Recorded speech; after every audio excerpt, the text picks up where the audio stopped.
Muy buenas tardes.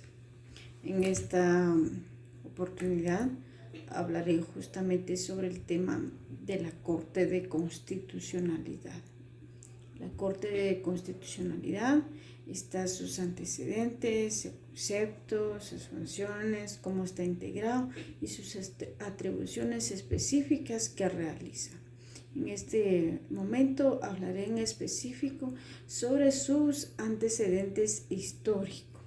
El origen de la Corte de Constitucionalidad se destaca en el siglo XVIII con dos grandes revoluciones. En ello está la americana, en la cual se sustenta del caso de Marbury versus Madison.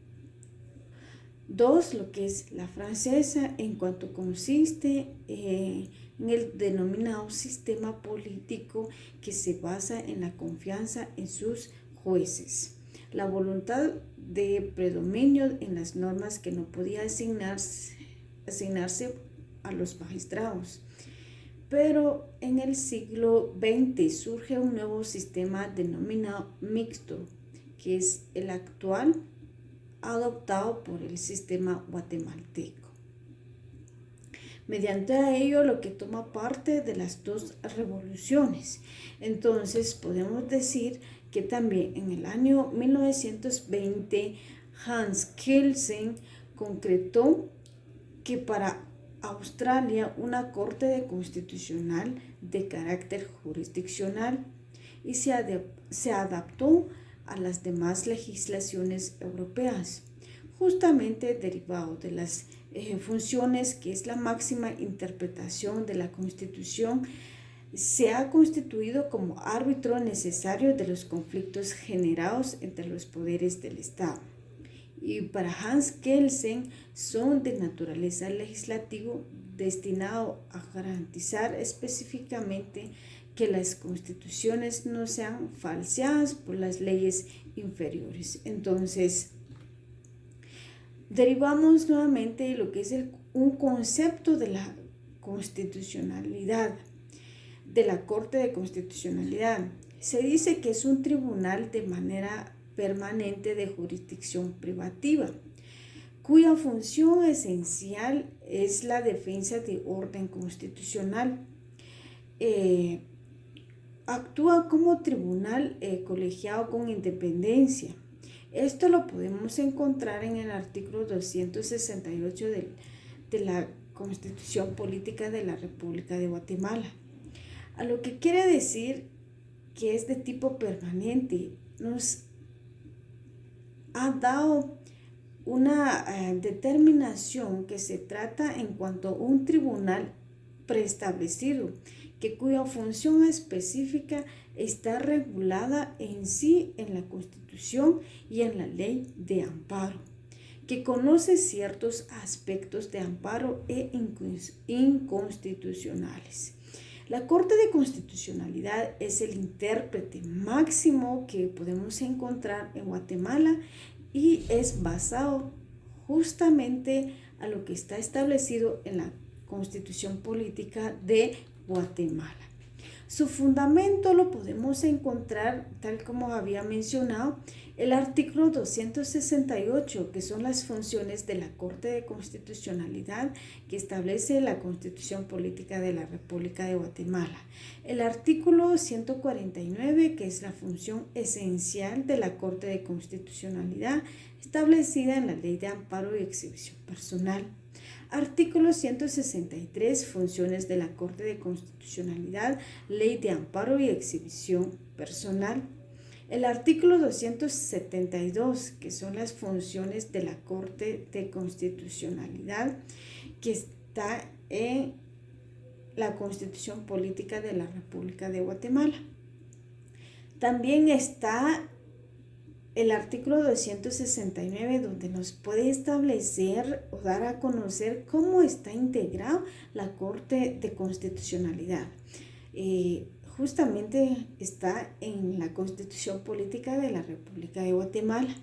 Y por último, hago mención el artículo 150, que es la integración de la Corte de Constitucionalidad pero establecen la ley de amparo y exhibición personal. Entonces, la integración, tal como habíamos dicho, su fundamento, la Corte se integra con 5 magistrados titulares, cada uno de los cuales tendrá su respectivo suplente. Cuando conozca de asuntos de inconstitucionalidad en contra de la Corte Suprema de Justicia, el Congreso de la República, el presidente o el vicepresidente de la República, el número de sus integrantes se elevará a 7, escogiéndose así los otros 2 magistrados por sorteo de entre los suplentes. Los magistrados solo duran un tiempo definido, que es 5 años, y serán designados de la siguiente manera que hago mención. Un magistrado por el Pleno del Congreso de la República, un magistrado por el Pleno de la Corte Suprema de Justicia, que es el primero. El segundo, que es un magistrado por el Pleno del Congreso de la República.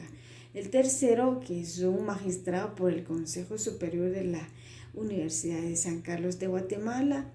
Y por último, tenemos un magistrado por la Asamblea del Colegio de Abogados. Sus funciones principales o específicas es de única instancia en cuanto a conocer las impugnaciones interpuestas en contra de las leyes, disposiciones de carácter general o que son objetadas de manera parcial o totalmente de inconstitucionalidad, por supuesto. También conoce en única instancia en cuanto a calidad de Tribunal Extraordinario de Amparo en las acciones de amparo interpuestas en contra del Congreso de la República o la Corte Suprema de Justicia. Y por supuesto, en cuanto al presidente o el vicepresidente de la República. Conoce la apelación de todos los amparos interpuestos ante cualquiera de los tribunales de justicia. Conoce también en apelación de todas las impugnaciones en contra de las leyes objetadas de inconstitucionalidad en casos concretos o en cualquier juicio, en casación o en casos contemplados por la ley de la materia.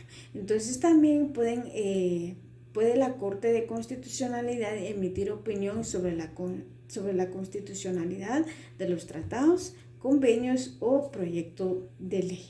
También conoce y resuelve lo relativo en cualquier conflicto de jurisdicción en materia de constitucionalidad.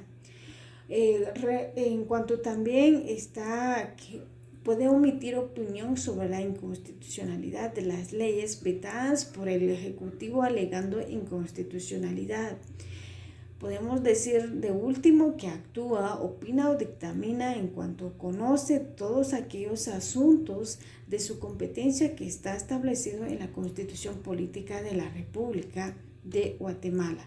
Sus atribuciones, podemos decir que se trata de cuidar a que se respeta nuestra Constitución Política de la República de Guatemala y en cuanto a todos los derechos humanos o fundamentales de las personas que están establecidas en ella, cuya función esencial es en cuanto a la defensa del orden constitucional. Actúa como tribunal colegiado con independencia de los demás organismos del Estado y también garantiza la certeza jurídica, el buen funcionamiento del Estado de Derecho. Su competencia de la Corte corresponde en cuanto a única instancia en calidad de Tribunal Extraordinario de Amparo. En los amparos interpuestos en contra del Pleno, la Junta Directiva, el presidente, la Comisión Permanente, el bloque legislativo, comisiones de trabajo, y cada uno de ellos, de los diputados,